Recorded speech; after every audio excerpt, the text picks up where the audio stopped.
Alex, it's work, work, work, work, work. That's right. We're talking work this episode. This is our episode about work ethic. This is Alex from Los Angeles. And this is Karen from San Francisco. Welcome to Movies That Shaped Us.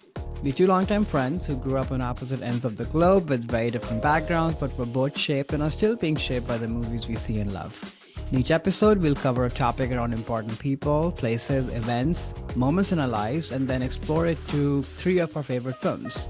So today, like Alex, you mentioned, we're talking about movies that shaped our work ethic. So tell us how you thought about this theme and this episode, really.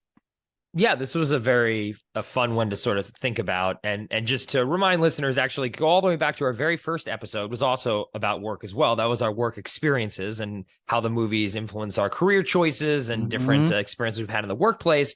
This episode is more around work or is around work ethic, which is I was thinking about this a lot. It's sort of what motivates you to work. Why do you work hard? Why do you focus on your work? And I do believe that work ethic can be a very positive thing.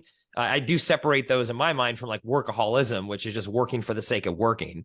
And I was thinking a lot about, what motivates me to when I'm on a project at work and I'm extra interested in working. I think about it all the time, like even take some time, not that I'm asked to, but on the weekends to continue to work on it. Like, why do I do those sorts of things with some projects and I don't with others? And just thinking back on specific jobs I've had in the past and what made me really want to do the work and what was rewarding in that work was how I sort of classify work ethic.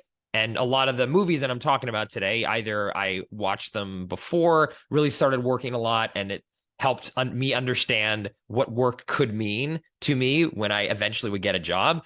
Or as I get different jobs and just think about my career at various points, really movies have really influenced how what motivates me and what motivates me to want to work and the satisfaction that I get out of it, which is how I was thinking about work ethic versus something like workaholism or in kind of a negative way. What about you? How did you approach this? Yeah, that makes a lot of sense. Yeah, to me, work ethic is about sort of how do you show up at work, really, and what do you strive for? So Right. the way I was thinking about was that what are the things that I value Mm-hmm. as like markers of, a good work ethic that's personal to me, what I show up with, like I said. But also, I think some of this is aspirational too. Like Mm, the elements that I will touch on, these are things that I value. It doesn't mean I've aced all of them. So, mm-hmm. to me, that's the other thing here is that this is an ongoing thing, a work ethic can be fine tuned and honed and even change meaning as you grow True. older and the kind of work you do. So, yeah, that's what I want to cover through my list. I don't think any of these movies are movies that I watched before I started working. I Mm, don't think I was looking at movies with that lens, perhaps. So these are all movies that I watched, once I was working, because I think I needed some level of practical experience and engagement to then watch movies and say, oh, this actually resonates with the way mm, I think about things, or actually, I'm doing it wrong. This is what it should be. Because when you see people really soaring and finding that level of meaning and such, there's like, mm-hmm. oh, this is what it's about. So let me take that. So I think movies have been pretty instrumental in sort of shaping and also helping me cope with my own stuff, to Mm-hmm. show up better, like I said. Yeah, no, that's super interesting. I can't wait to jump into this. So why don't we get to work then and start off with your third movie that shaped your work ethic? All right. So my number three movie that shaped my work ethic is Bridge of Spies from 2015, directed by up and comer Steven Spielberg, starring another up and comer Tom Hanks and the legend Mark Rylance, Ellen Alda, Amy Ryan, a few other folks. Quick log line on this. During the Cold War, an American lawyer is recruited to defend an arrested Soviet spy in court and then help the CIA facilitate an exchange of the spy for the Soviet captured American U-2 spy plane pilot Francis Gary Powers. So I put this movie on my list because to me, this movie exemplifies just the empathy and dignity and decency that you show up with or you should be showing up with when you work with people. And I think Tom Hanks's character's Donovan sort of is what exemplifies that. Like he's Mm-hmm. basically put to run this trial for the Soviet spy, and everybody around him, including his own family, is all about, yeah, this is a, check the box thing just so we can show everybody that this person got a free trial. But we've already made up our mind that this person is a spy and should basically be treated horribly, and the decision is already made. So the trial is of no meaning. But this guy, Donovan, Tom Hanks's character, is all about, number one, about the books and the rules. Like, it's to him, it's all about that. Number two, he takes his job very seriously. Like, you have to show up and do the best no matter what. And I think that's what requires like an incredible amount of just decency and commitment to the work you do, but also a great deal of empathy. Like, this is a time of Cold War. Right. It's hard to even imagine. Like, I can't point fingers at the other people other than Tom Hanks's character in the movie, because the whole world is totally succumbed by what is happening. So to stand up against that and almost extend like an empathetic arm to understand who this person is as a human, and then go about your business and kind of put your own life in danger to a great degree, that takes a lot of courage. So that's why this movie is on my list. And the last thing I'll mention is the tact of negotiation, which I am not very good at. This is a masterclass in that as well. Like, how do you negotiate peacefully, calmly, with clarity, with authority, without hoodwinking anybody, decency, dignity? It's just a masterclass at that too. So yeah, that's why this movie is on my list. Had you watched this before? And if so, what did you make of it?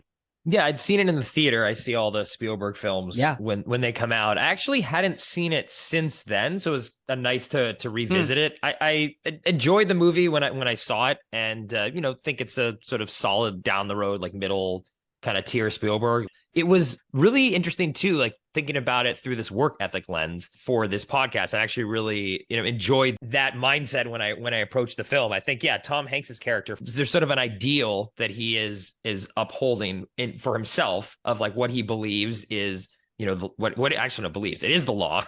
And that is what his ultimate goal is, like adhering to that law, that institution, and doing whatever he can, even at his not only putting himself in harm, but there's a scene in the movie, even though this didn't happen in real life, where his family becomes under attack, where someone's shooting into his house. So he's putting into jeopardy people he cares about, himself, his career, all these things for, in his view, the right reason, to give this gentleman a fair trial as necessitated by the laws of the United States. And then when he has to go over to East Germany, negotiate in good faith. It's always in good faith, because that is what is driving him. It was actually interesting thinking about this with work ethic. I was started to see this as a movie that there's kind of like three different people that you can classify as people with jobs, right? There's Tom Hanks, whose job is a lawyer, but his goal is he wants to uphold these institutions, and that is what drives him.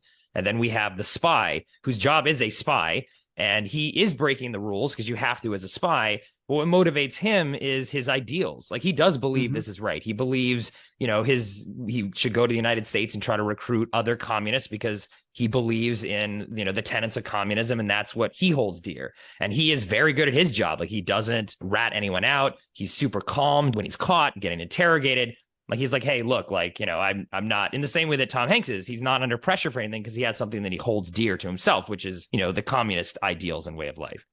And then you have Gary Powers, who is this soldier who gets shot down over Russia spying on the Soviets, who I think is a total coward. Like, there's a whole scene where, like, if you get caught, you have to kill yourself. And he doesn't do that. And he fails at his mission. He gets caught. He potentially divulges information. Like, he does everything wrong. And sort of, I was viewing that scene, especially where there was a great scene where it's like a juxtaposition between Tom Hanks talking about giving some speech about, we can't be cowardice, against Gary Powers getting all these, like, this, you have to do this, you have to do this, you have to do this. And then when he's put in any moment of crisis or test, he fails on every level. And is, in my mind, in a way, you could argue a traitor, because he did not take that cyanide pill as he was supposed to do. He let the plane get in hands of the Soviets. All these things went wrong. The movie, when I was viewing it through this lens, was almost a juxtaposition between these three types of work ethic, and one of the people completely didn't really have much of anyone at all. Like, you just got a sense he was this himbo guy. He looked like a good looking guy. He didn't really do this for any sense of country, or else he would have taken that cyanide pill, or any larger ideals like the spy that was caught, Mark Rylance's character, who was very calm and wasn't afraid, and because he believed in his ideals. I just thought that was really interesting. I never had viewed the film like that before until viewing it through this work ethic lens. I don't know if that came across to you when you were looking at it.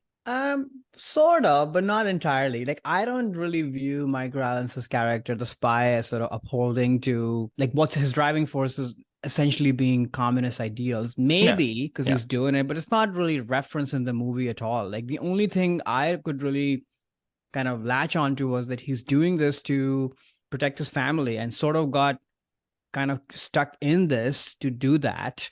He's very good at it, but I don't think he has any emotional attachment to the work that he's doing. He's not there for, you know, the victory of the communist rule or what have you. Like, he's not elated to go back, you know, when he's finally back there. So I don't know, maybe there's a little bit of those principles, but to me, his work ethic is, he's very good at it, but he's detached. And he's doing it for a totally different reason. The Gary Powers part is interesting. Now, when you say it, I guess one could look at it from that point of view. But see, that's the thing. Like, to me, what Tom Hanks represents is, it doesn't matter if you're a coward or no. It doesn't matter if you're on the opposite side of enemy lines and doing what you're doing. Ultimately, we're all just people. And that's the message I always take away from this, that we're often at work saddled to work with people who are opposite in thinking and approach from us, people that are quite difficult to work with, and maybe I'm difficult to work with for them, because based on, you know, how they approach things. And ultimately, you can't get in the way, because number one, you have to, I think, abide by the rule book. In this movie, it's the law. In a case of a work situation, it's, you know, what are our goals? What are we striving for? What is the mission of the company?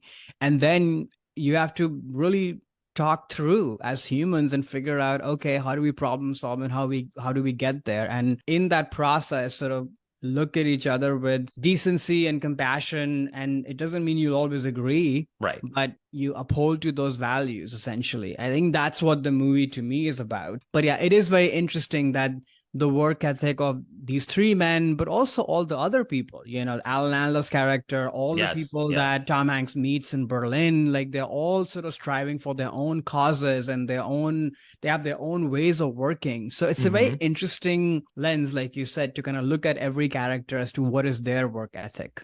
Right. And what motivates them. To your point. Yeah. And maybe as someone who's personally doesn't like rules and doesn't believe in them necessarily, like the Tom Hanks mindset of just like the liberal worship of institutions is something I don't give a lot of credence to. I'm more respectful of the people that just have values and ideals separate from institutions. Like, you get a sense that if Tom Hanks wouldn't break the law to do something he felt was right, he just believes the law is right and he will enforce the law because he believes it's right.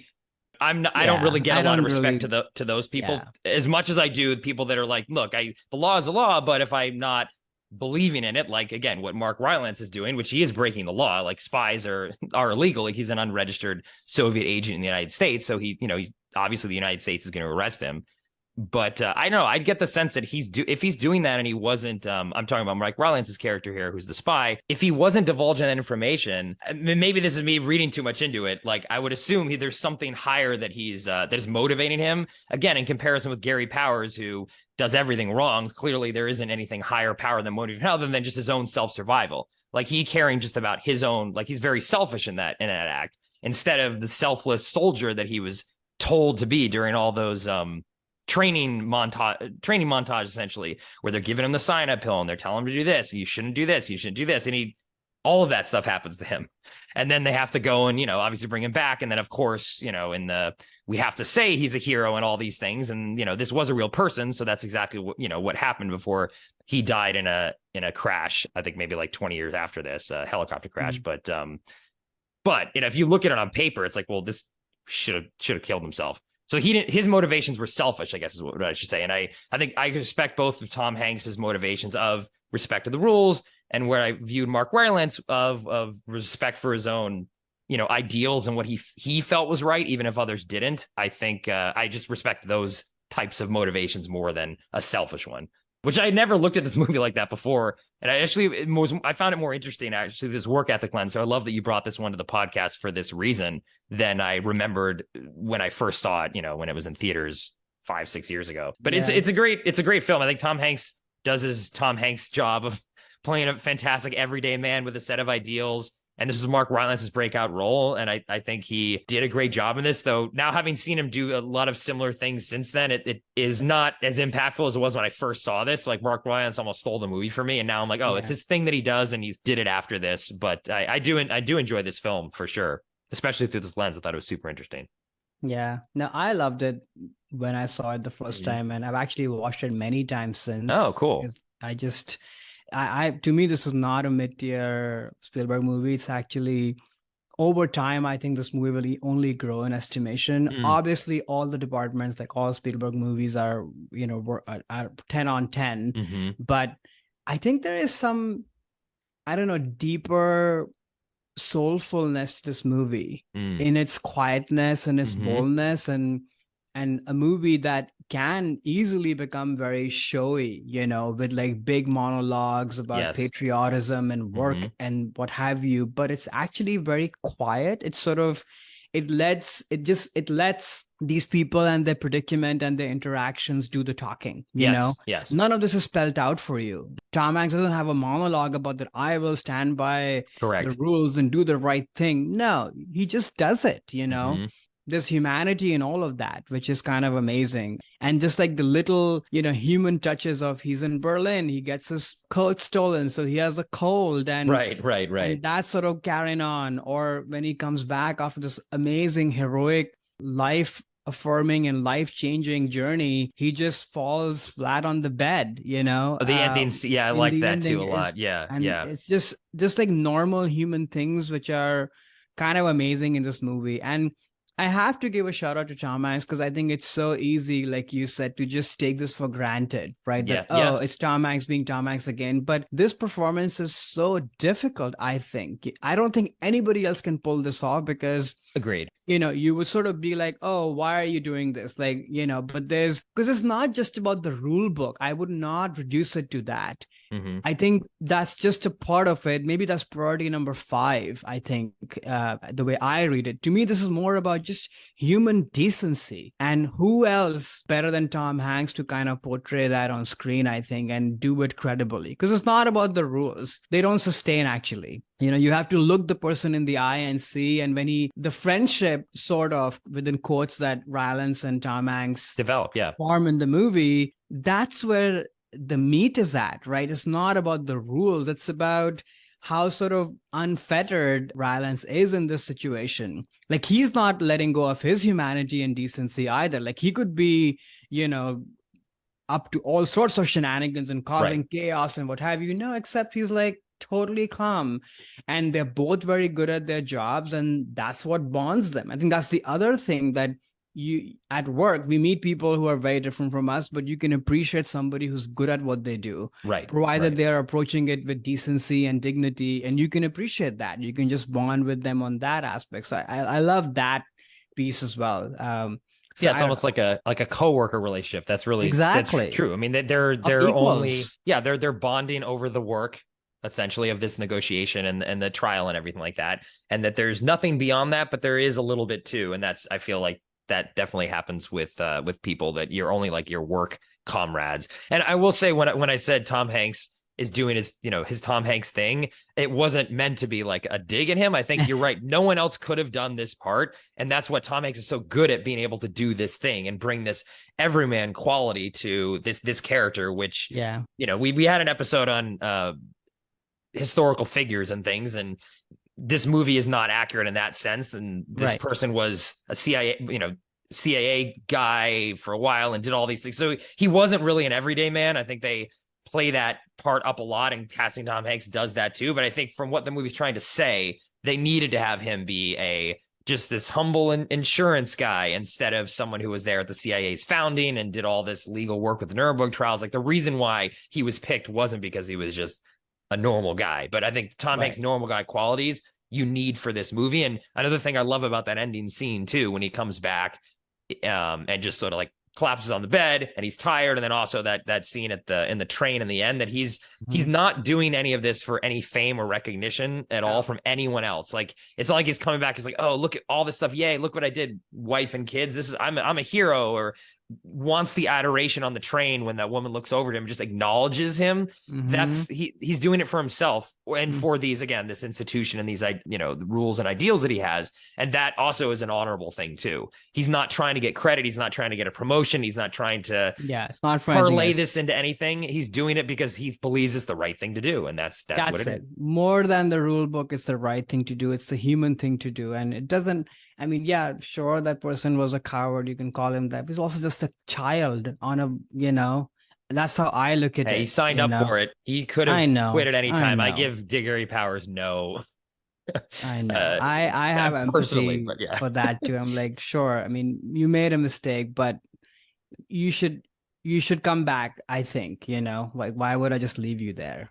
I'm not saying that. I'm saying the guy should have taken the cyanide pill. I mean, obviously, when he's caught, we have to get our guys back. But even when they're total cowards and failures. But I'm just saying, like, if you sign up for a top secret mission and you care about this country and protecting the United States, you kill yourself and don't and trash the plane. But anyway, that's my anti-Gary Powers rant. Hey, look, you signed up for it. Look, we need. I want to make sure that if we have spies out there, I'm sure right now, maybe listening to this podcast, that I want that, if they are volunteering and doing this, they're doing this to protect the country. And part of that is sacrificing your own life if need be to put that over the country. And if he's not willing to do that, I'll call him a coward. It's fine. Hey, spies, Alex is coming after you. So beware. No, I just want you to take the cyanide pill. That's all. Spies, take the cyanide pill if you have to, because, our country's more important than your life.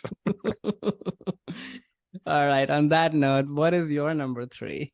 So my number 3 is Gung Ho from 1986. This is a film directed by Ron Howard, starring Michael Keaton, Gede Watanabe, George Wendt, and Mimi Rogers.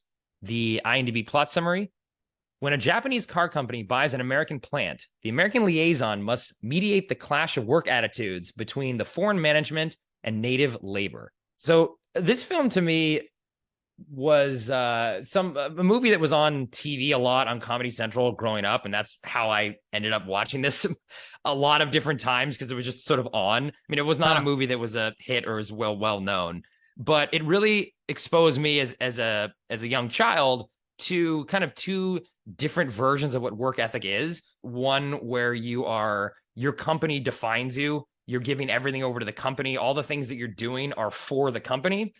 And that's how the Japanese company is portrayed in this film. There's an opening montage of a manager who messed up, and he's basically in almost like a military training camp, like flogging himself. It's almost like Full Metal Jacket in terms of how he's being humiliated just because he did something wrong at work. That's the Japanese company. And then the American auto union guys are, they like their job, but they're putting their family first. They care about what's going on in their community. Their company doesn't define who they are, and they're working for other reasons. They're working to put food on the table for their family. They're not working because they believe in the company ideals and that sort of thing. I think that's the message of this movie really, is that those two forces kind of come together in the end. It was a typical 80s comedy, right? So the Japanese company folks learn that they have learn from the union, and the union learns from them, and in the end they all end up working together to solve the problem that they have in the film, which is all about, again, you're doing this work not for a company or for your manager, you're doing it for your team, which was a very important distinction for me. And that's how I enjoy all the companies I've worked for, but I never worked for them because I believe in some ideal of what the company's trying to do. That honestly I don't care about that. I care about like my customers, my team. What are we specifically doing? And then obviously that's probably going to align with what the company's doing, but I don't take any pride in my company's accomplishments. I take pride in my own accomplishments and the work that I'm doing. I think, this film, just thinking back, and I was like, oh, maybe that's sort of why I'm not a quote unquote company man who toes the company line. Like, that means nothing to me. And I think maybe this movie might be why, because I watched it so much as like a 10-year-old. Had you seen this film before? No, I never heard of it. When I saw the name, I was like, oh, is this like a G.I. Joe movie? Because that's what I thought of instantly. Isn't there like a G.I. Joe, Gung Ho or something? Maybe. I mean, it does sound like either a foreign film or like some sort of army military movie. Yeah. But yeah, I think everything you called out definitely comes through. And Yeah, I'm the same way for the most part. Like I would only add that for me, there's like a practical thing that I don't want to be working on something and driving something that is just personally meaningful to me and my team, only to find out later that it has no connection whatsoever with what Hmm. the company stands for. Because then I it's see. just a Right. waste of time. So I wouldn't No, want to that's do fair. that. Hmm. But yeah, there isn't like I'm not sort of, charging some flag. I'm the one. I never take any company swag. Never ever. I Yeah. just have never. Yeah. So so yeah. So that's That says not that the says a lot. Yeah. that says a Yeah. lot. I never get anything. I've never Yeah. kept anything. So, Hmm. but it there has to be connection there. So I think the movie definitely gets at that. I think the other thing that's very interesting is just in general, like how do you work with not just different kinds of people, but like people from totally different cultures and Right. backgrounds. Right. That's another very interesting thing that the movie portrays. And it's not just people who are overseas, but people who actually now come here from the overseas and are living in your town. And how do Hmm. you engage with them and interact with them? There are lots of things like how the Japanese folks, they're getting kind of taken into American pop culture, society, and Right. consumerism and things like that, and how is that shaping their work. And so to me, this was also about like, yeah, you can't just show up in your work mode at work. You bring everything, right? Your Hmm. life and the influences of what you're watching on TV, the cereal you eat in the morning that you weren't eating like 6 months ago. You ate ramen for Right. lunch, and Right. Right. now just or whatever else that you ate in Japan, and now your life is different. You bring all of that. And I think to me, those sort of human touches of life were quite apparent in the movie. The movie itself is, It's I mean, it's it's forgettable. fun. Yeah. Yeah. It's I yeah. mean, No, it's it's a not. rich, there's a lot of good stuff in it. And I feel Yeah. like this Yeah. movie could have been made in a way where it would be like a classic film, but it's just very long drawn out, and often motivations aren't very clear. And, it's the classic 80s. Oh, now these two are going to fight in the supermarket. 10 minutes are gone. All the aisles are Right. down. I'm like, why are we doing this? Why are we doing this? There's like a lot of that sort of stuff. That said, though, I think Michael Keaton just like prevails through the entire movie. He's just so good. Like He's like so I good at this forget role. what Yeah. a like innately charismatic, relatable, but also mischievous person he is, that who you would go to bat for, which is so important because he basically convinces all of his teammates to go bat for these new, high productivity markers that he brings Hmm. in, Hmm. just to beat the Japanese initially. Hmm. And to me, that's like a critical thing. Like, why would you do that? And you do that because Michael Keaton tells you to do that. It would not work otherwise. Why would you do that?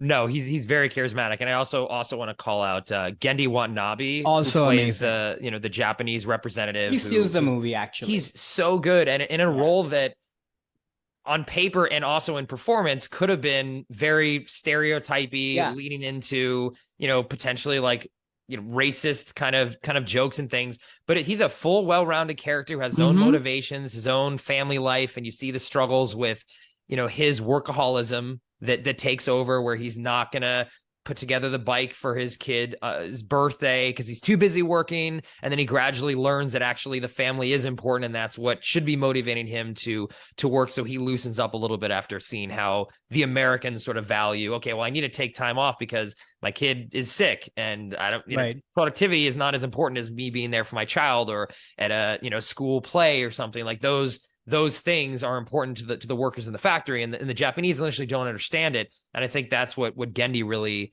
does understand, and his chemistry and relationship with Michael Keaton throughout the film too, I Amazing. think is great. And that easily could have been, I mean, I'm not defending there are some sort of racist jokes in this movie, and some things that don't age super well, the cultural humor. But I do feel that they do have, George Wendt's character is racist, and the movie calls him out for it, and he's sort of painted Mm-hmm. as a villain because of a lot of the comments and things that he's Mm-hmm. making. Versus in some of these '80s movies, it's like the racist person's like the funny one, or the movie Mm-hmm. doesn't kind of comment on that as a negative thing. So actually, I hadn't seen this movie, to be honest, in like 30 years. And I was like, I wonder if this is going to be like a very, hard to watch sort of as an aged well thing. And yeah, there's some moments, but I was actually surprised how much it wasn't like that. But I think I too, totally agree with that. Like I think I give it a lot of credit for just having fully rounded characters, especially Genji's character. And, to me, like, it's sort of true, right? I'm not saying that this doesn't happen in the real world where people who look different or speak differently or eat different food, they show up in your land and you probably do make fun of them or you do have jabs at them. But for the most part, in my own experience, I think people are mostly curious. Right. And they want to understand. And some handle it better than others, but that is generally the motivation. It's a very small minority in my mind who actually has something just like deeply seated that's negative about what is happening. And I think it's that deeply seated negative part which is highlighted so much more, and it's in media and pop culture. And I'm not saying it shouldn't be because we all should see the ugly sides of humanity, just so we know not to do that and not to go there. But it was also kind of a nice celebration in some ways that these folks are here, they're totally out of their element. And what could be more foreign than having like Japanese in like a small town, American working class in the Midwest? Like, it's just so different. And I think it's handled fairly well with like a lot of sort of humanity and decency. And there's also good comedy in there. Because guess what? In life, there would be comedy. Right, for sure. Like, if we showed up in like a small town Japanese countryside village town, it would be weird and strange and delightful and comedic. Yeah, of course. Right. There's comedy in the classic fish out of water, which I think this movie handles well. But then also I was I don't want to say surprised, but that this movie doesn't, that's not all that this movie is. Because I was, again, thinking going back to it, maybe I'd realize this is just basically a fish out of water story, but it is really about, and this is maybe why it affected me so much in terms of my work ethic, was a lot about how you work and what motivates you. And how at the end of the movie, which I did find, a little moving so there's a challenge where the Japanese say you have to create X number of cars by the end of the month or else we're shutting the factory down. And initially, Michael Keaton tries to motivate his workers with money. Oh, we'll give you this raise if you hit this amount. And they ended up they're not going to make it. And then it's only until they come together and decide that, okay, if we work with the Japanese workers and we all realize we're in this together, and that's what gets them to the milestone. And it's about that solidarity and the camaraderie, and which you feel a lot in the workplace, of everyone just sort of coming together. And the motivation is the teamwork. And it's not about a selfish, oh, I want this money or I want this promotion myself, because that doesn't lead to good work, or that's sort of a negative motivation, I feel like. Then look, we're all in this together. I'm going to go into the assembly line and they're all doing their own, the management's coming down and the Japanese guys are all kind of like dancing around. That was, classic 80s montage of them putting all the cars together where they're all working together. Great. And I just thought that was a great message and something that I carry into my work ethic too, of like working with the team. And that's really what this is about, like coming together and building something great for all of us instead of a specific financial motivation. Yeah, I totally agree with that. I will say, though, it is a little bit funny to me that, like in this movie, and maybe this is how it used to be, that the American sort of value system around work is about balance and family. And I'm like, that is not true in my experience at all. Like, it's like people are basically, slaves to whatever goals were handed to them and are fighting for those, come hell high or water. I'm consumers of all these devices, so I guess I shouldn't be so negative. But yeah, why does this stupid device have to be the same device in a slightly different box, need to be shipped out every 2 months? No one cares. I don't, but people do. And everybody then joins hands and kills themselves to put these devices outside. So basically nothing has changed, or everything has changed. I don't know. No, that's a really good point too. When I was looking at this movie now, thinking like actually the way they portray the Japanese car company in this film it seems to be a lot more about the American work ethic, at least nowadays, than it maybe used to be. And maybe we should be going back to more of how Michael Keaton and the union folks used to work, where your family is important too. But I thought that was I noticed that too. I'm like, oh, this is not typical nowadays. No. So let's move back to your list, Karan. What's your number 2 film that shaped your work ethic? All right. So my number 2 is The Associate from 1996, directed by Donald Petrie, starring Whoopi Goldberg, Diane Wiest, Eli Wallach. Quick log line, a comedy about making it on Wall Street. Prejudices are hard to break, and Laurel Ayres quickly learns that in order for people to take her seriously, she has to work for an older white man or be one. So Cheeky little log line there. quite good, I actually. like that. Yeah, it should be on the poster or something. Yeah. So I put this movie on my list. I mean, obviously it's a fun romp and we'll get into it, but you're talking a lot about the rule book. I think this movie is about sort of breaking that rule book. Mm-hmm. But it's really about sort of your own passion and drive for entrepreneurship. And you can take that in all aspects. Like it could be as extreme as what Laurel Ayres, Whoopi Goldberg's character, does, where she basically quits work, starts her own thing, things aren't working, and assumes a fake identity to then move that forward. Or it could manifest itself in much smaller doses, and I really abide by that in order for something to make sense to me and push through it or motivate myself or motivate the team in small ways or in big ways, you have to be in charge, I think, of your own destiny in a way. And you have to be entrepreneurial in that sense. And this could manifest itself, like I said, in smaller ways where you're just problem solving things, or sometimes you have to take a step back and relook at your life, that the journey that I've been on, is this the one that motivates me? Is this true to me? And if not, then you make a change to it. I've always believed in that life is short, and we have to make the most of the time that we spend, and work is a big part of that time we spend. So it has to matter. It has to mean something. And you have to push through in that sense. I think this movie represents that to me. Additionally, it's also about, not buckling down.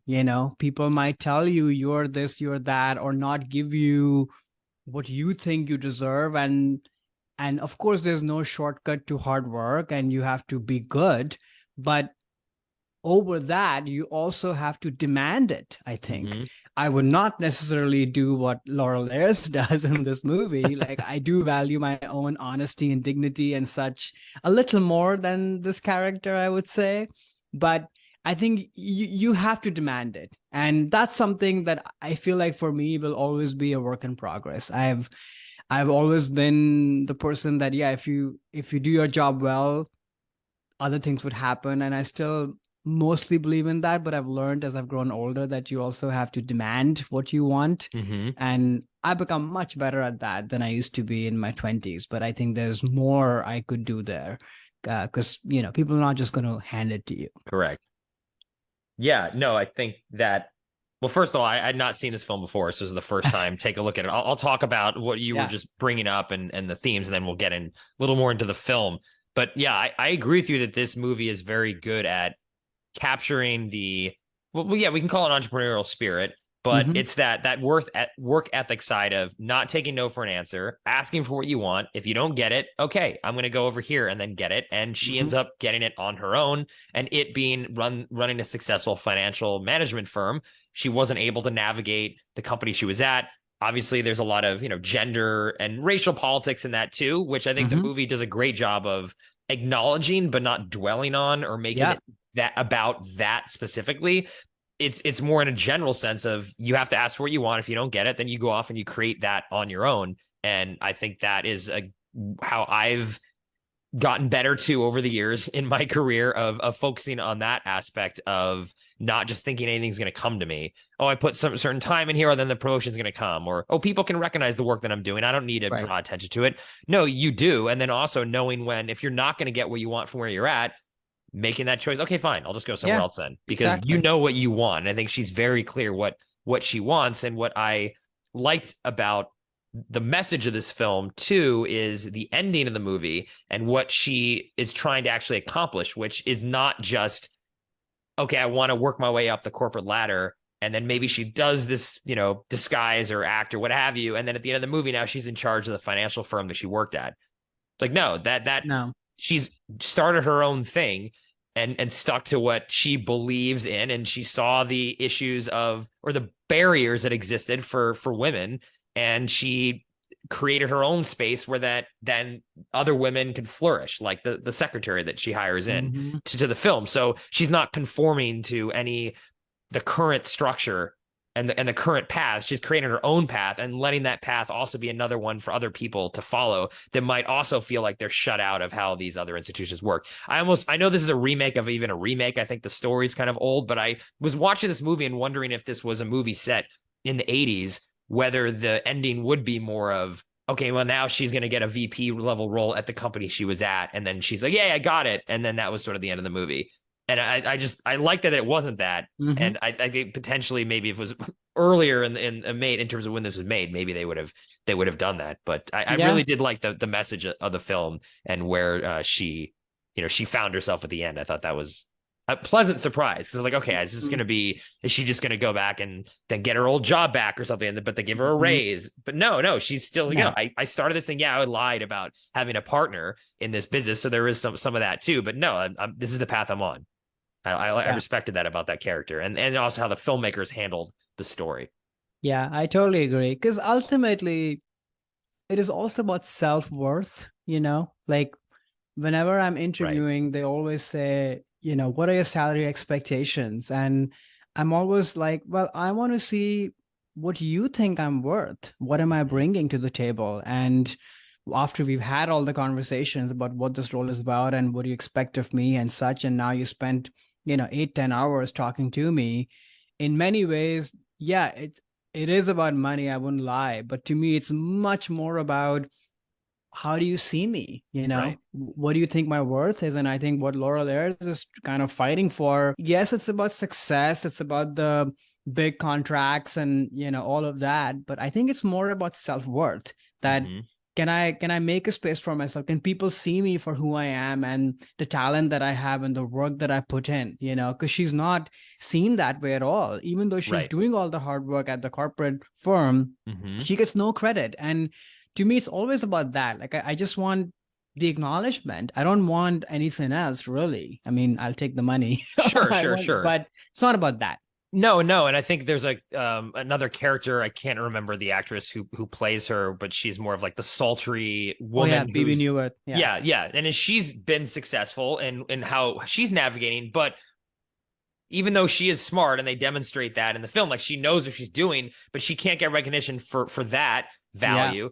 She's only valued for her look, so that's how she's chose to navigate her path up the corporate ladder, is just literally just use the fact that she's very attractive and she's charming, and that's what's getting her up there, even though she's worth more than that. And she comes to that revelation too at the end of the film, and I think Whoopi Goldberg's character, through what her actions and what she's demonstrating too, sort of proves that to her. Like, you don't have to put up with just because people view you in this way. You actually have more than value to that, Exactly. and you should own that instead of run away from it. And I think that was an interesting, again, point where it does talk. Obviously, there's a gender dynamics to play here, but the movie's not dwelling on it too much or making it about that. It's just there and you can see it. And that's, I like how they were handling the themes here, because this definitely could have been very easily ham-fisted women, blah, blah, blah, like hitting the message of the film on the head a little too much, where it sort of sometimes gets, I find the message can overwhelm the film. But here the message was clear, but they did it in the story and the characters. They weren't beating you over the head with what they were trying to say, which I totally agree. Pleasantly surprised too. Yeah, which is why this movie is on rotation in my list, because it's just such a fun movie. I'm a big Whoopi Goldberg comedic movie fan. Like, she just has such an amazing ability to kind of be human and vulnerable, but irritated, but smart, but has something interesting to say. It's always that unique package. Nobody does irritated better than Whoopi Goldberg. I think it's just such a fun thing that she does. And then, you mentioned Diane Weiss's character. What a great foil to Whoopi Goldberg. Like, their chemistry and relationship. Who gets laid off too. So amazing. Like, you root for that. And there again, like you said, it's very subtly shown that, like, this is complicated because, yes, they're both women, but Whoopi is a person of color. Versus Diane Weiss is an older woman who's at a sort of a lesser, quote unquote, job as a secretary, who's not valued as somebody like an executive might be, especially in those times. So they both have their own battles with the system, or you could even say men, but also between each other, because Whoopi doesn't really see her. She's Right. not even in her view, and Diane Weiss calls that out, that you don't Mhm. even see me. You talk to me pretty rudely and such. And so I love that how the two of them also connect and come together. Like it's not just because, oh, we are women and we both are, not getting what we want, so let's just join hands. They have a journey to kind of see each other for who they Exactly. are. Mhm. And it's really the work and the hard work. Like Diane Weiss kind of proves her worth. She gets in a meeting that Whoopi Goldberg is trying to get to through her contacts, and Whoopi Goldberg is able to do that, and Dan Weiss gets her a slot. And Right, that right. meeting slot changes everything. So she proves her worth. So you see lots of different kind of struggles, but also different work ethics at play. Mhm. Who's the lady from My Big Fat Greek Wedding? The Oh, mother. yes, right. Yeah, I don't she's the remember the actress's name, but publicist yeah. kind of lady. She's using her power in her own way, Mhm. like she's not the attractive sort of bombshell person like BB Newworth, but Mhm. she also has a lot of clout on her, and for her power is being in the know, being there first and Right. such. So Right. you see lots of different work ethics at play, and overall it's just a fun movie. It's a great New York movie, and the whole hijinks of Whoopi Goldberg transforming into a white man brings back Mrs. Doubtfire vibes, which is so fun. And I mean, it's not the best makeup or any of No. that, but I just love the gag of it, the whole thing. And Robert Cuddy, I always smile when I think of Robert Cuddy. Yeah, the film for me didn't actually work as well. I think as a different in terms of I didn't find it really that funny, and the plot got kind of a little boring. But I kind of wished actually the disguise element. So she makes up her silent partner. She makes up a silent partner for her firm to get recognition and basically meetings because it's an old white man. She pretends that, and then eventually she has to dress up as this old white man to show that he actually exists instead Mm-hmm. of just as some just person on the end of a phone line. I thought the makeup, she first of all, I was like, is that actually her under that? And then I realized, oh no, that is actually her. It looked to me like Donald Trump crossed with George Washington.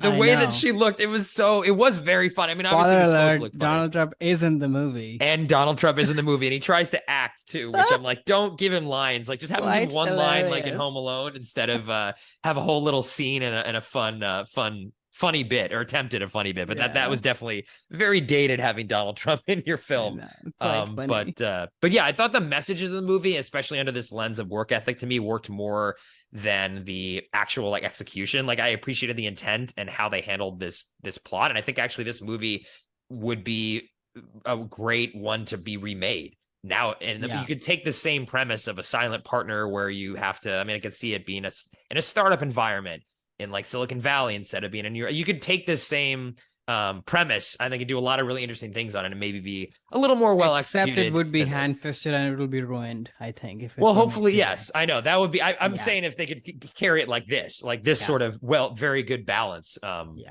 But no, it was fun to watch. I mean, I also really enjoy Whoopi's '90s run of comedies. This is one that I had never seen, so it was nice to visit. And I think a lot of the messages really resonated with me in terms of the work ethic piece, like the not taking no for an answer and knowing your self worth. I think are two really important parts of what Yeah. motivates you and drives you in terms of the work world. Yeah, totally. All right. What is your number two movie that shaped your work ethic? So my number two film is Moneyball from 2011. This is Mm. directed by Bennett Miller, starring Brad Pitt, Jonah Hill, Chris Pratt, and Robin Wright. The IMDb plot summary: Oakland A's general manager Billy Beane's successful attempt to assemble a baseball team on a lean budget by employing computer-generated analysis to acquire new players. So this is based on a true story. So it's a true story about Billy Beane, this manager. And for me, I think what this exemplifies a lot is, again, going back to motivation. This seems to be a theme when I think about work ethics. What motivates you?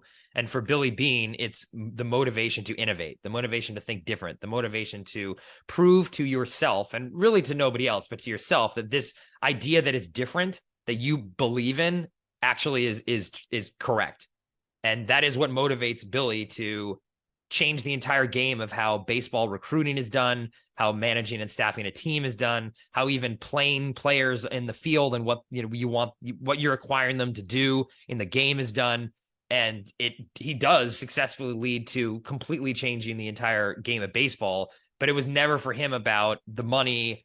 It was about proving this to himself again that this different idea is right. And for me, sometimes maybe it comes across as stubborn, but for me at work, if I Or believe selfish. or selfish, yeah, if I believe in something and believe in, I think this is the right way to do things, that does motivate me to get that product out there, or get that project going, or something happening at work. That is a big motivation to me. No, I'm not in it for recognition for anyone else other than myself. Yep, you know what, that was the right thing to do. I believed in it. No one else believed in it. I proved that it was, and that makes me feel good about myself, which I think this movie does a great job of, amongst a lot of other things. I think this movie is just incredible piece of filmmaking, but I'd love to hear your thoughts on whether you'd seen this film before, and then your thoughts on Billy Beane and what motivates him and work ethic, etc. Yeah, no, I love this movie and has sort of been in kind of that rotation as well. Like, it's a great sports movie, it's a great work movie. Yeah, that resonates with me as well, and is in the movie. But to me, what this movie is more about from a work ethic standpoint is, number one, when the chips are down, you have to sort of start looking at the world in a different way. You can't just keep doing what you've been doing. And those beginning scenes are so electric, where, they've lost all their players, they don't have the money, they're not going to get more money. And everybody else in the team is sort of approaching everything the same way. And Billy Beane is very much like, no, we got to think differently. We don't have the money to get these players. So, you just going down life just the way you have been, it's just not going to work. So that's, right, I think, number one. Number two, spotting talent in the most unconventional places. Like, he's in this meeting there and he just sees Jonah Hill's character like say something, and he's present enough, Billy Beane, to look at the head honcho of that place, I forget where they're at, listens to what Jonah Hill's character has to say, and then follows up, tries to understand what this guy even does, and really starts to see, the statistical way of doing things actually could be very powerful. To me, that's the other big sort of work ethic thing, is that you have to stay present to be able to even like rock on a nugget like that, but then have the foresight to have an open mind. To me, it's the opposite. Like, yeah, you believe in what you believe in, which was, sure, I want to win, but that belief in how you're going to do it comes through this engagement and interaction with Jonah Hill's character. Billy Beane has no idea about any of this stuff before when the movie starts. So right. To me, it's about how do you keep an open mind and kind of engage with somebody, spot the right talent, and then build on that. And then, of course, determination and belief and all that comes in. So yeah, that's what gets me excited about this movie. And I believe in all of those things that, in my life, I've brought in people who didn't have the right experience on paper or were in totally different teams, but I felt that they have something interesting to say and they challenge me in like a weird way, or maybe even make me uncomfortable. And I brought them in, and those have been some of the most valuable partnerships. And, we've been able to do stuff that didn't seem possible or wasn't even on my mind before. So it's actually weirdly like an exercise of humility as well, as much as you have to be dogged in your own belief system. No, for sure. And I think that the attraction that Billy Beane has to Jonah Hill's character, who's the analyst that helps him sort of the math behind his theory of Moneyball, is that same mentality of thinking different and motivation that is not the same as the motivation that the rest of at least the Oakland A's organization has. Like Jonah Hill loves math and statistics, and that's just his love of that is what is motivating him. And Billy Beane is under the duress of the situation, is smart enough to realize, well, what can I actually impact and what can I not? I cannot impact some things. I can impact certain things.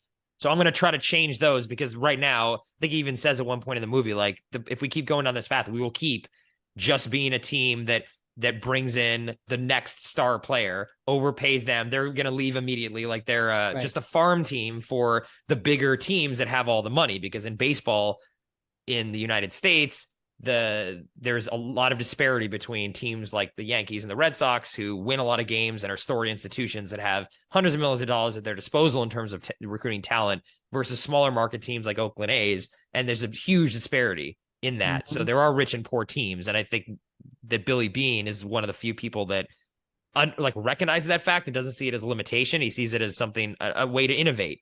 He can do something different. And that is what's driving him. And he's not about, it struck me that he wasn't even looking for, again, it wasn't about the money, because at the end of the film, Boston Red Sox are trying to recruit him. Right. We're going to give him more money than any manager's ever been offered. And he turned it down and stuck with the Oakland A's throughout the rest of his entire management career, because he's continuing to try to prove that he can make his theory work. Now, his theory eventually does actually give the Red Sox a win. I mean, amongst other things, but the movie tries to set it up as the Red Sox do win the World Series using Billy Beane's method. But he's not, if he was motivated by money, he would have left. And right. I think that was a big moment for him.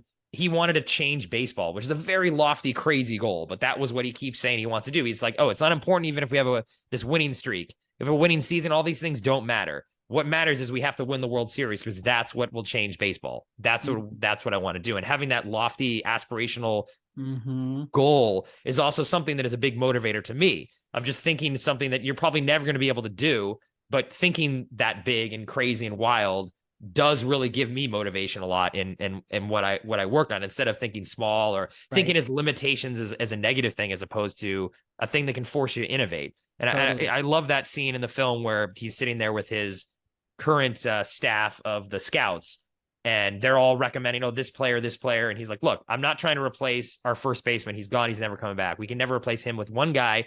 What about this person? What about this person? We can put a mass of several people together that can do statistically what this one person did, and we can do it a lot cheaper. And just seeing the looks and the disdain that he's getting from the scouts, and no one's trusting him. There's all this pushback, but he believes, and he's going to find a way and push it and get it done. It's a really inspiring, like this movie, like you said, is an incredible baseball and sports movie, but also just a business movie and a relationship movie. And the movie's just, I mean, every time I see it, I'm like, this might be one of the best movies of this century. So it's sort of a perfect movie, in a masterpiece. Sense. Yeah. And he's so great. I think this might Brad be Pitt. his best performance. I think so. Of his career. Incredible performance. So good. And I think he does the whole ex-jock, ex-athlete kind of thing really well as well. Like, it's in his body, it's in his fabric. You believe everything. He's not Brad Pitt, but he still brings the movie star charisma to this role, which makes sense for a person like Billy Beane to have that. I have no idea what this person is in real life. I didn't look him up, but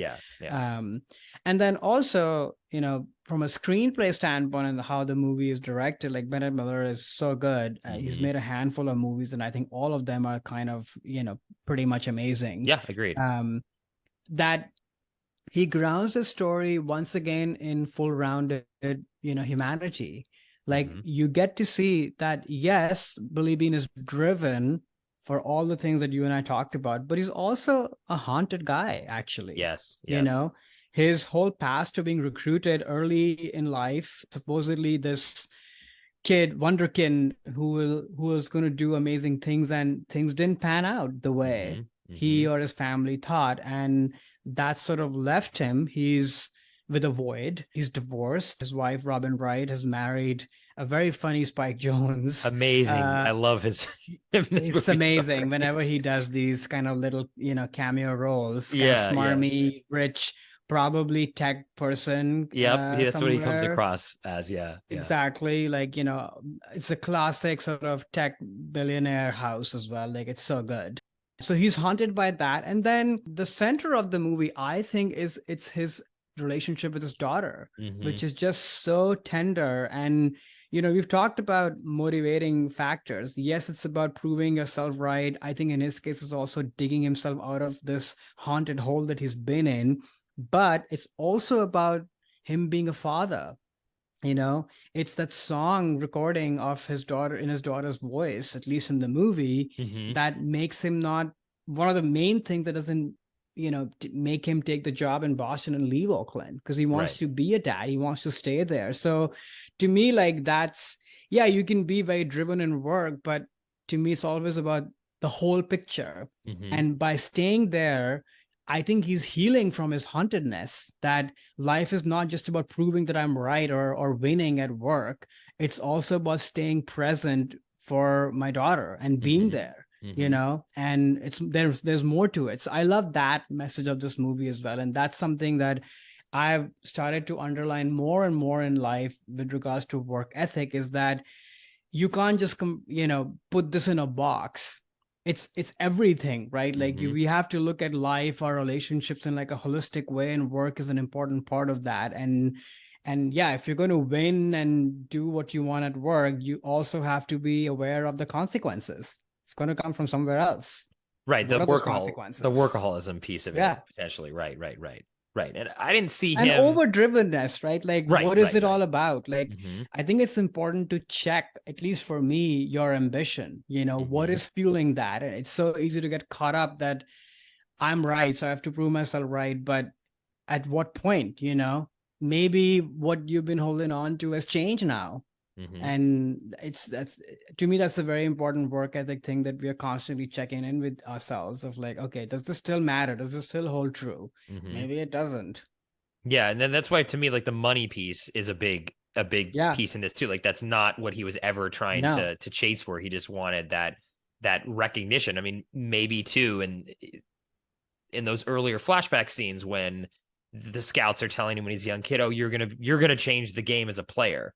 And he didn't. And that maybe now he's trying to fill that void. If he wants to change the game, well, how can he do it as a manager? And this is his attempt to leave a mark on baseball, which potentially as a child he thought he was always going to do, but he thought he was going to be the next star, athlete. But instead, actually, he changes it from behind the scenes, and that's the void that he's chasing, is that sense of failure or lack of living up to a potential that was promised to him. So, but he's still going to get there, but just in a way that is very different. And maybe that is a lot of the daughter being a motivating factor too, in that sense of showing to her that he's not giving up and that he is still going to live up to that potential that he maybe felt pressure and as a child, to not only to himself but from his parents. And those early scenes and how they weave those into the movie through flashbacks throughout it, of gradually revealing motivations and a backstory to why this character can come across a little haunted sometimes, is just great. And I also credit Brad Pitt's performance of being able to, you can see that in his face, in he's a shell of a man. His explosions of anger. I love those scenes when he just he's a very calm guy, and then sometimes will just grab the chair and like throw it across and explode. And I think that does come from a pain of view of failure of himself. Right. Totally. I do question and wonder though that how much of kind of changing the sport and the legacy and such is like a specified goal for him, or just something that happens along the path.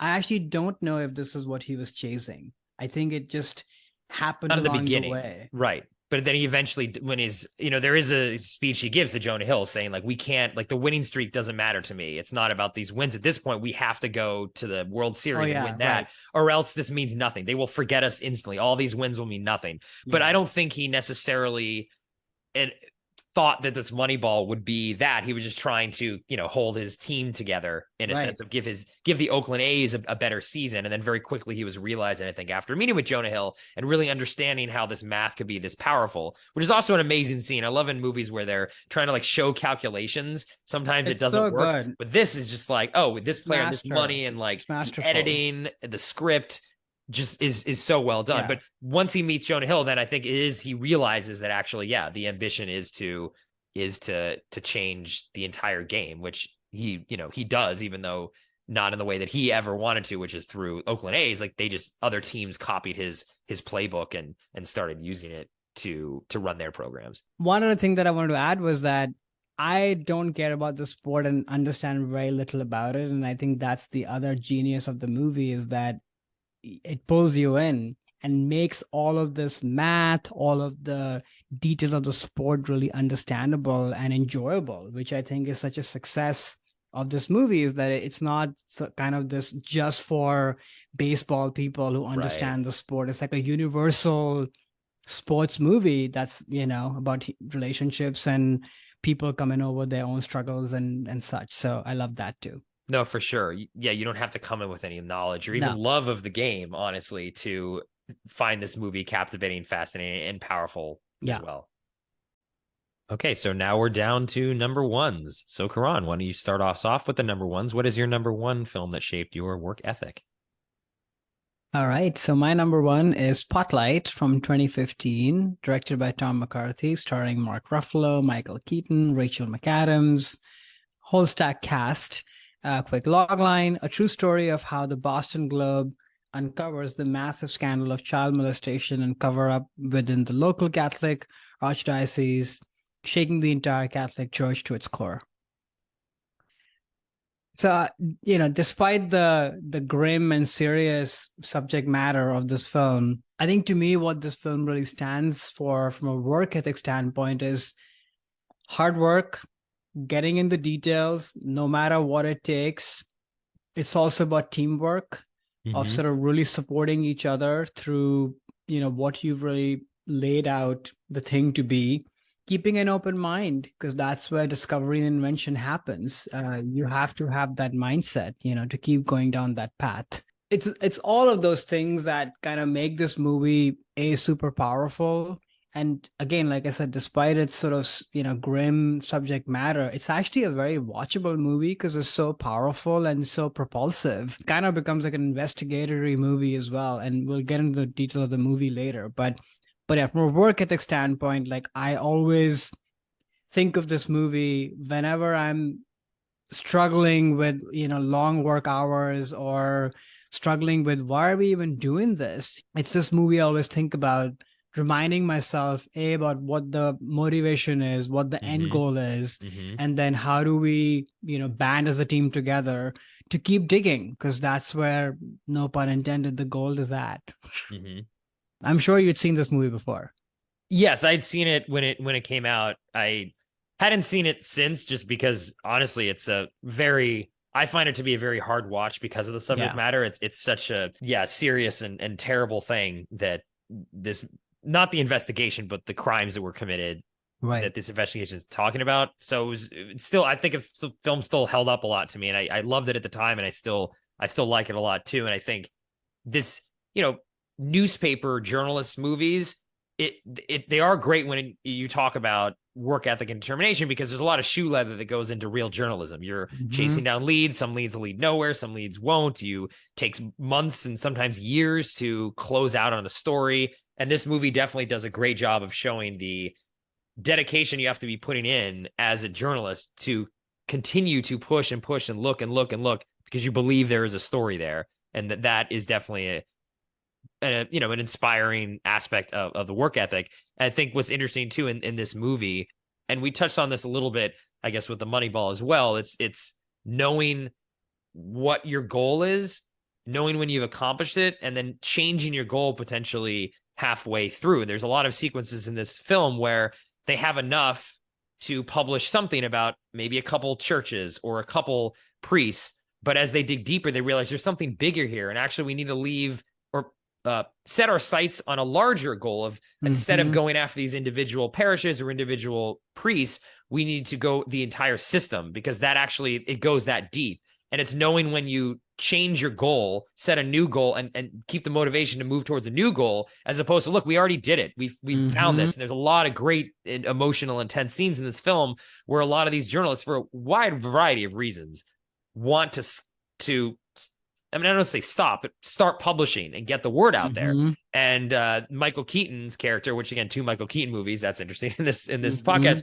Michael Keaton's character says, no, there's actually a bigger story here. We have to not do anything yet and keep It's actually going. Liev Schreiber who Oh, that was really him that said presses that? Okay. that. He was Yeah. pressing that. Yeah. And that is something that happens to me a lot in my projects and work. And, your goals are changing and you want to get pushed maybe to do something bigger.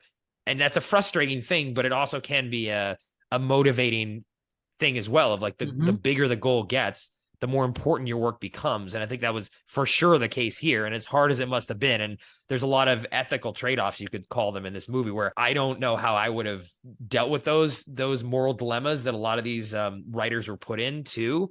But at the end goal, I mean, it was one of the more important investigations and stories ever, or at least in the last Yeah. 100, 200 years. I mean, this had a long standing impact even to this day and worldwide, not just in the local Boston area. So I think that to Liev Schreiber's character's credit, I mean, again, I don't know how this in terms of the real life, I'm sure it was not exactly like this, but at least in the film, I think he was right to push for that because they accomplished something way bigger by uncovering a scandal that was systematic as opposed to, a couple, bad parishes and bad actors. It was a lot bigger than that. Yeah, no, totally. I think that's the big message of the movie, or another big work ethic thing for me. Like you said, the other big work ethic thing, in addition to what you already spelled out, is also about forgiveness in a weird way, and kind of, you know, standing up even though you might have fallen or ignored in the past. So what I mean by that is that this story and, murmurs of it and such actually did hit the Boston Globe previously. In fact, Michael Keaton's character was the one who was sent some material before, and he just didn't act on it. And there could be a variety of reasons for that. They don't really go into that much. But what I love about what happens after is that Leo Schreiber character, not once does he like present judgment or puts Michael Keaton in prison for what he did, because it's about now. It's about, he sees it that, okay, this mistake was made in the past, but now this team is working at it, and my job as a leader is to inspire the team, keep the team focused, and keep them going, as opposed to dwelling on what happened 5 years ago or however long ago that was. And I think that's such a great work ethic tenant, if you will, from a leadership standpoint, to keep the team focused in that way.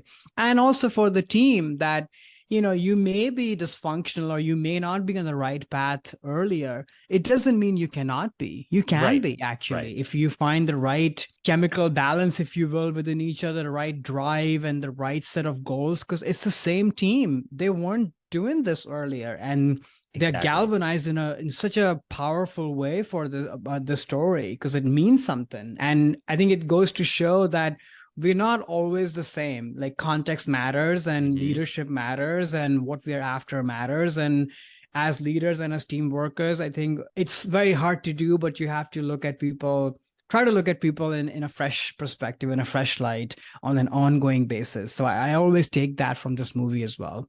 Because it's so easy to just brand people off that, oh no, this is not the smart one, or this is the slow team. And sometimes it might be true, but well, just because they were in the past or in the present doesn't mean they can't change, right? And do something better in the future, right? This is a different situation. This is a different maybe and story, also, what a different were you time. doing as leader, as a company? Were you setting up for success? Were you inspiring them in the right way? Did you have the right project for them? Maybe not. No, for sure. And I think that's where Liev Schreier's character, again, I'll just talk about character as opposed, because these are all real people, and I don't know how much of this is necessarily true or not, but the importance of a different vision. He has a very specific vision for what the Boston Globe should be focused on, which is investing more in local community issues instead of try to have, run off and cover like the Iraq War or other things that are going on overseas. No, this is a Boston paper. We need to invest and cover in Boston things. And maybe that was potentially the reason why several years ago, when they had just a small story, they weren't really focused on as much local issues. Obviously, this became much bigger than just a Boston story, but it started out as a Boston story. And I think that was he had specific goals that was motivating his team to be like, no, we want to focus on Spotlight. We want to focus on local stories, which this was. And that does make a difference of leadership, I think, is what he was pushing for. And then everyone else responds in kind to that. They have new motivation, and that is what's driving them to get this story out there and to do all the hard legwork and shoe leather that it needs to get to a story like this. I mean, especially when you're fighting against institutions of like the church and city government, and in Boston, the church is very, very important culturally to folks that live there, especially the Catholics. So it's not an easy thing to go after, and they're being told no, and doors slamming their face throughout the entire film. And it is inspiring that these people actually put the effort in and had that work ethic and the right leadership and all these things to uncover a very important story. Yeah, I've watched this movie many, many times, as hard of a watch it is, for that inspiration and the power of it. And then also how the movie is put together. I think Tom Fantastic. Murphy did such an amazing job. Like, this becomes a procedural. The performances are amazing. The Hmm. score, the editing, like it just flies by. You're gripped by this from the very beginning. And a movie that could have just had a very different tone given the Hmm. subject matter. Hmm. It just handles so deftly. As heartbreaking and devastating the victims' portrayals are in the movie, they are handled so carefully and deftly and thoughtfully. And even those people, their performances are so good. They just have one scene and they're absolutely incredible. But the thing I was going to say was that after watching this movie many times, for the first several times, it was always about the actual team, Ruffalo, the other guy, I forget his name, Tucci, Rachel McAdams. Like, it was these people that I would think about. But as I watch the movie more and more, it's Leah Schreiber who I think about more, actually, because Hmm.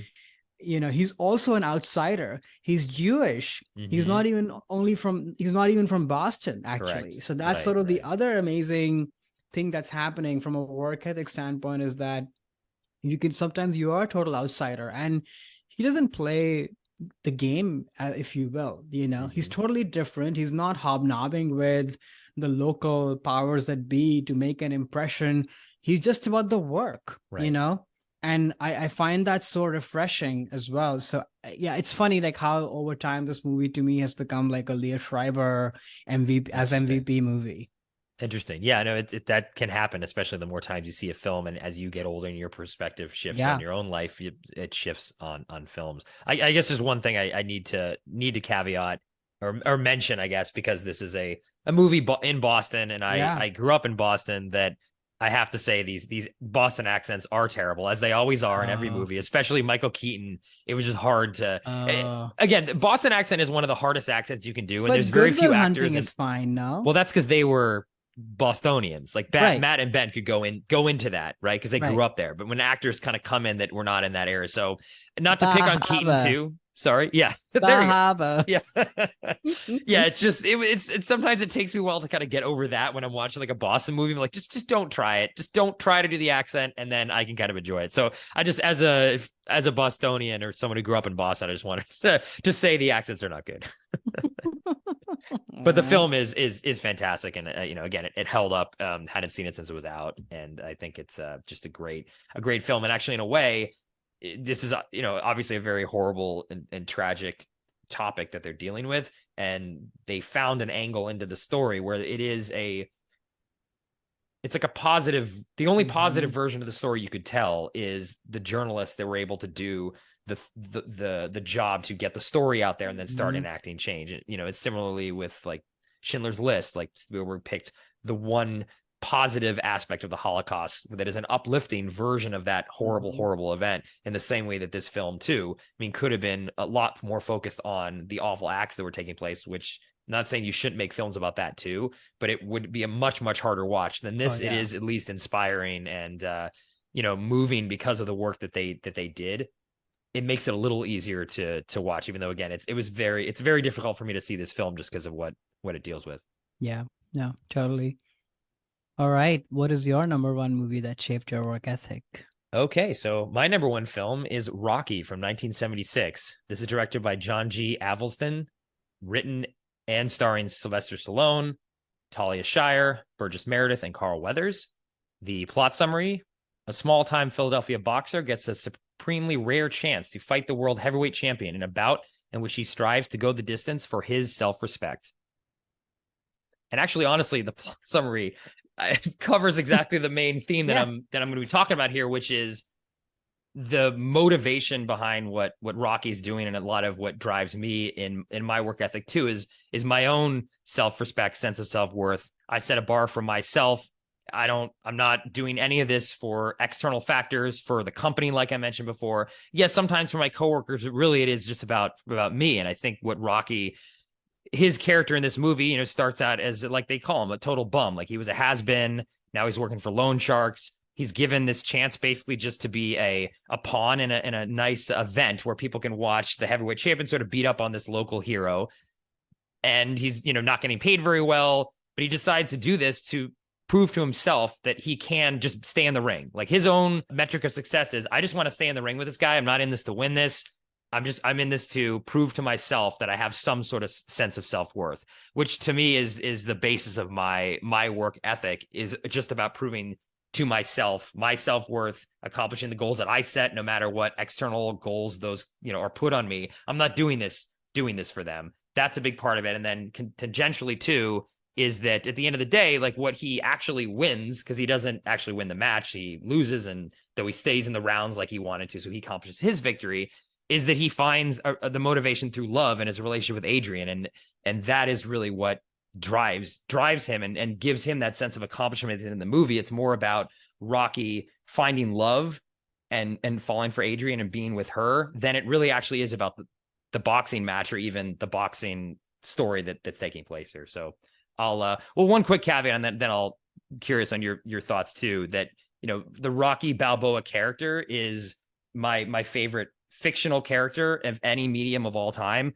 plays, TV shows, anything. Like I absolutely love of Rocky Balboa. I actually didn't even grow up on this character. We mentioned in the Arnold Schwarzenegger episode we did, I was an Arnold guy, which means I hated Sly Stallone as a kid. I never watched any of these movies, and I just decided in college to sit down and watch the Rocky movies, and now they're my this is one of my favorite franchises, and Rocky Balboa is a character that I love more than any other fictional character. So I just wanted to caveat that before getting into your thoughts of the film, and then we can talk more about it.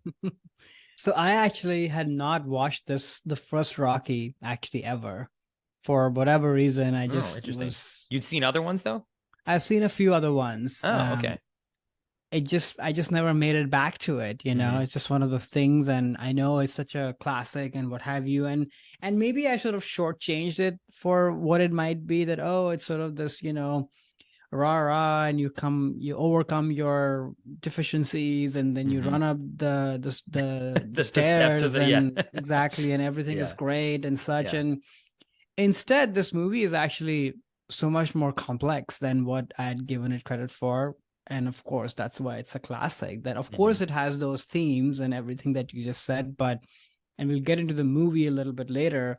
It's a perfect movie in that sense. Like, it's complex and it's a gritty 70s movie. I don't know why I thought it would be otherwise, but yeah, those themes resonate very strongly. It is a movie about self-doubt and overcoming that in a powerful way, but it doesn't all happen just like that. You see him go ahead, take a step forward, 2 steps backward.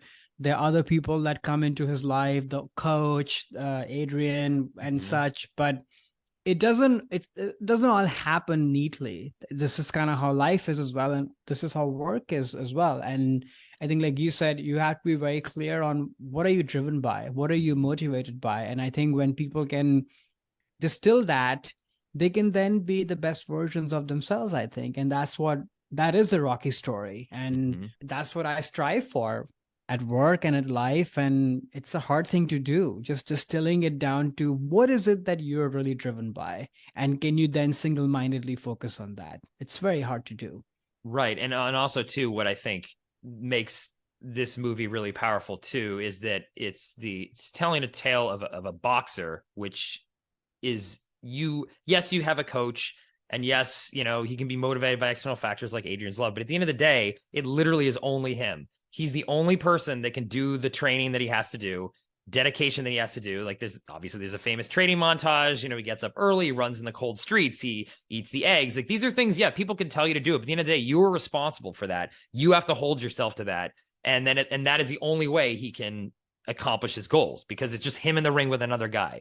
Now, I'm not a fan of the sport of boxing. I've seen one match in my entire life on pay-per-view once. Not my thing, but I love boxing movies because it is so much about individual self-determination, because nobody else can do this for you. And I think that is really powerful, and that Rocky finds the motivation to find the dedication and puts the actual work in.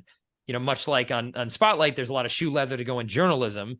To be a boxer, there's so much you have to do, mental and physical training, that is repetition, that is not easy, that is hard on your body and your mind, and sacrifices of not drinking, no sex, like all the things that he tells him to do. You're dedicating all of that to something very specific. And I just really, it's powerful to me, and just reminding myself too that it's my work ethic, and it comes down to me. Like, no one else can really I mean, people Hmm. can push me, but I'm the one that actually has to take that action and do that dedication and put the hard work in. And sometimes it's long nights or weekends working on something I'm passionate about, but it's just Hmm. me. It's not anyone else. And that's what Hmm. comes from the accomplishment that you get, is that satisfaction of, wow, I did this.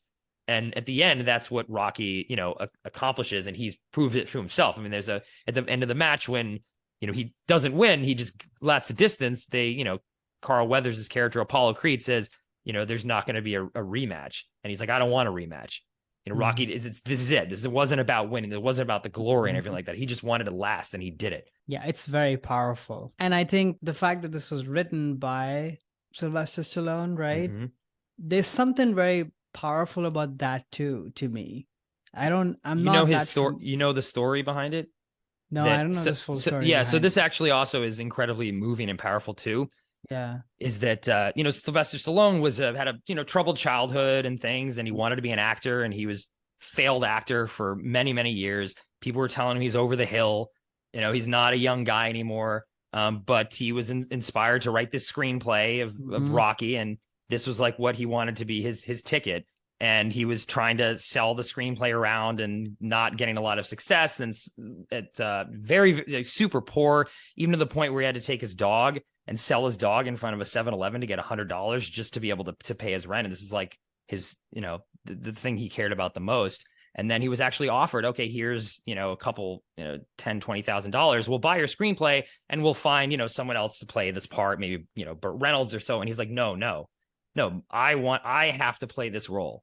Like he Hmm. knew that even though he was literally like almost homeless, that the most important thing for him was starring in this movie. And he turned it down. He said, no, even though I just had to sell my dog, I am not going to do this movie unless you let me star in it. And that was a dedication that he had to getting the vision of what he wanted in his career, even though it was a failed career. Like he had been in some softcore porn movies, like literally nothing for the longest time. And because of his dedication to saying, I'm going to wait until I get offered this movie so that I can actually star in the movie. All of a sudden, look what happened. And then actually, after he sold the screenplay and with the guarantee to star in the film, he went and bought his dog back. And actually, it's the dog in the film. Butkus, Rocky's dog, is his dog that he had to sell in real life. So that whole story is incredibly inspiring to me, just about what Sylvester Totally. Stallone, he was a has-been, he was a bum, but Yeah. he worked hard to get what he wanted, which is this performance, which is just one of the most incredible performances Oh, that you've ever seen. it really is, because this I didn't know about all the details, not about the dog, but it comes across like it's just so true.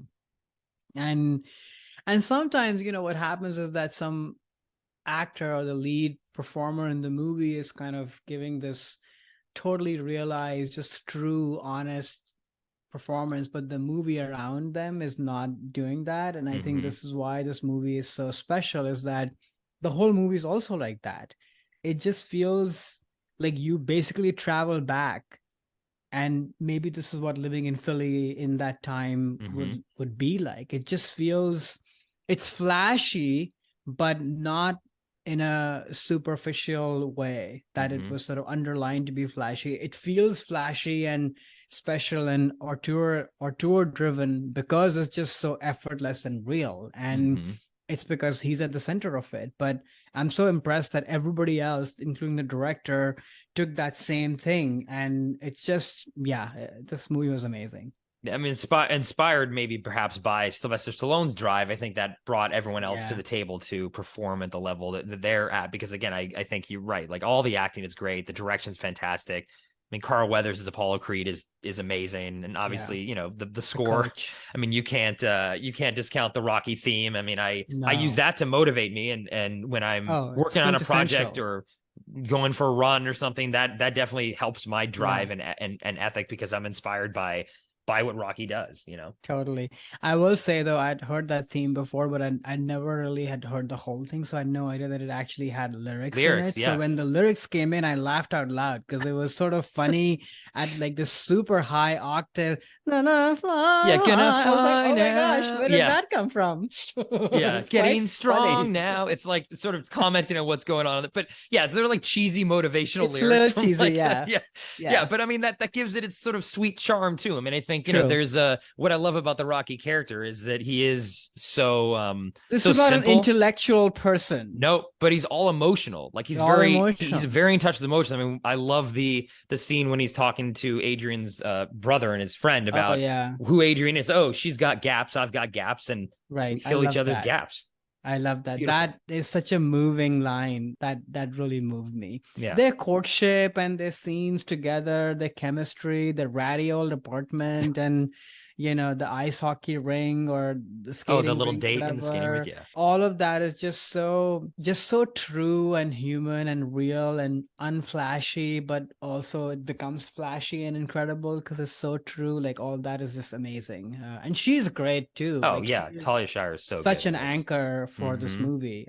Yeah, just Yeah, sort of a put upon sort of sad, sorry woman who finds love in Rocky, and that's what motivates her too as well. And I also love again at the ending, the last 5 minutes of the movie after the match is over, and he hasn't he's lost, but the reporters are just asking him, oh, what all about the match? What were you thinking about? And that's when he starts screaming out Adrian, because that was what was motivating him. And if you actually haven't seen the rest of all of them, I think actually the entire franchise and what Sylvester Stallone does with the Rocky character over time and how that character arc evolves all the way into the Creed franchise is just incredibly powerful, interesting, moving. I mean, he uses Rocky to not only comment on the state of America in these different decades, because the Rocky Mhm. franchise spanned, all the way up until the Creed 3 just came out this Mhm. past year, commenting not only in America, but different stages of your life as you see Rocky navigating, marriage and then loss and old age and looking back on his legacy and his son. I mean, there's so many things. The entire existence of a person's life is wrapped up in this franchise, and that's another reason why I just think the franchise is so powerful, because it's not just the same movie over and over again. The Right. Rocky character is evolving. So I would recommend. Sometimes Yeah, I it'll be would, like a long weekend, like Thanksgiving or so, and I'll just put on all the Rockies and just watch them all in a row, just because I love spending time with Rocky Balboa. that sounds like a great weekend. I would have to do that at some Oh point. yeah, totally. Also interesting that both of our top choices are basically about hard work Yeah, and you're pushing right. through, Right. which is Yep. sort of what it comes down to, I think. That's definitely true. But were there movies that didn't make your list? Yeah, there were. So two other Rocky movies, Rocky Balboa and Rocky 3, also had Scarface, 24-Hour Party People, and the first Michael Mann was a made-for-TV movie called Jericho Mile. Those are mine. What about you?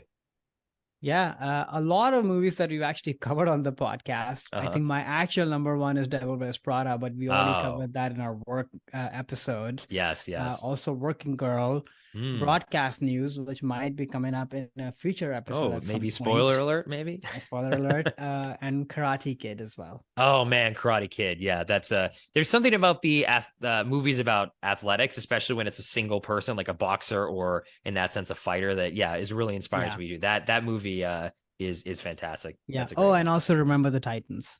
Oh yeah, yeah. That's a great film too. So, what do we got coming up next, Karan, in our next episode and then our next full episode? So, what do we have? Who are we talking about next week? Yeah, so we're talking about the one and only Wes Anderson. He Nice. has an amazing new short, The Life of Henry Sugar, starring Benedict Cumberbatch, that drops on Netflix. And he's also had another amazing movie, which I thought was incredible, Asteroid City, that came out earlier this Yes. year. Yes. So, as listeners might know, we've covered so much of Wes Anderson on this podcast. We both are fans of his work. So, yeah, that'll be next. Looking forward to that conversation.